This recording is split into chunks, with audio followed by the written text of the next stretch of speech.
ಎಲ್ಲರಿಗೂ ನಮಸ್ಕಾರ. ನಾನು ರಾಜೇಶ್ವರಿ, ರಾಜಿ ಅಡುಗೆ ಚಾನಲ್ಗೆ ನಿಮ್ಮೆಲ್ಲರಿಗೂ ಸ್ವಾಗತ.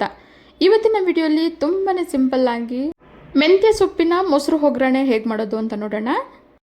ಬರೀ 5 ನಿಮಿಷದಲ್ಲಿ ಈ ರೆಸಿಪಿಯನ್ನು ಮಾಡ್ಕೋಬಹುದು. ಮೊದಲಿಗೆ ನಾನಿಲ್ಲಿ 1 ಕಪ್ಪಷ್ಟು ಮೊಸರನ್ನು ತಗೊಂಡಿದ್ದೀನಿ.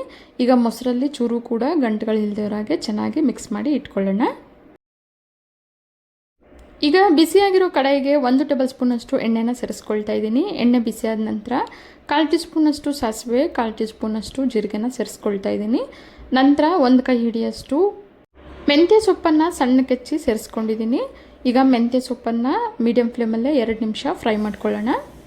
ಮೆಂತ್ಯ ಸೊಪ್ಪನ್ನು ಎಣ್ಣೆಲಿ ಈ ರೀತಿ ಫ್ರೈ ಮಾಡೋದ್ರಿಂದ ಕಹಿ ಎಲ್ಲ ಪೂರ್ತಿಯಾಗಿ ಕಡಿಮೆ ಆಗಿಬಿಡುತ್ತೆ. ಮೆಂತ್ಯ ಸೊಪ್ಪನ್ನು ಚೆನ್ನಾಗಿ ಫ್ರೈ ಮಾಡಿದ ನಂತರ 10 ಸಲ ಬೆಳ್ಳುಳ್ಳಿನ ಸಣ್ಣ ಕಟ್ ಮಾಡಿ ಸೇರಿಸ್ಕೊಂಡಿದ್ದೀನಿ. ಈಗ ಬೆಳ್ಳುಳ್ಳಿಯನ್ನು ಕೂಡ 1 ನಿಮಿಷ ಚೆನ್ನಾಗಿ ಫ್ರೈ ಮಾಡ್ಕೊಳ್ಳೋಣ. ಈಗ ಇದಕ್ಕೆ ಮೀಡಿಯಂ ಸೈಜ್ 1 ಈರುಳ್ಳಿನ ಸಣ್ಣಕ್ಕೆ ಹೆಚ್ಚಿ ಸೇರಿಸ್ಕೊಳ್ತಾ ಇದ್ದೀನಿ. ಈರುಳ್ಳಿಯನ್ನು ಸೇರಿಸಿ ಮೀಡಿಯಂ ಫ್ಲೇಮಲ್ಲೇ 1 ನಿಮಿಷ ಫ್ರೈ ಮಾಡ್ಕೊಳ್ಳೋಣ.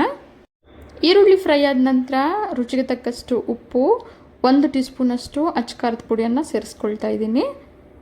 ನಂತರ 1/4 ಟೀ ಸ್ಪೂನಷ್ಟು ಅರಿಶಿನ ಪುಡಿಯನ್ನು ಸೇರಿಸಿ ಮೀಡಿಯಂ ಫ್ಲೇಮಲ್ಲೇ 1 ನಿಮಿಷ ಫ್ರೈ ಮಾಡ್ಕೊಳ್ಳೋಣ. ಖಾರದ ಪುಡಿಯನ್ನು ನಿಮ್ಮ ರುಚಿಗೆ ತಕ್ಕಂತೆ ಸೇರಿಸ್ಕೋಬಹುದು. ಖಾರದ ಪುಡಿ ಬದಲಿಗೆ ಹಸಿಮೆಣಸಿನ್ಕಾಯಿಯನ್ನು ಕೂಡ ಸೇರಿಸ್ಕೋಬಹುದು.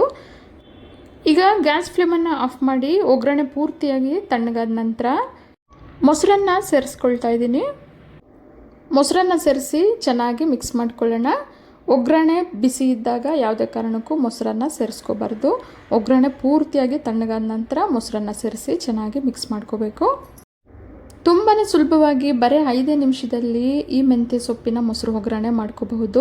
ತುಂಬಾ ರುಚಿಯಾಗಿರುತ್ತೆ. ಈ ಬೇಸಿಗೆಯಲ್ಲಿ ಈ ರೀತಿ ಮೊಸರು ಒಗ್ಗರಣೆ ಮಾಡಿ ತಿನ್ನೋದ್ರಿಂದ ಆರೋಗ್ಯಕ್ಕೂ ಕೂಡ ತುಂಬಾ ಒಳ್ಳೆಯದು.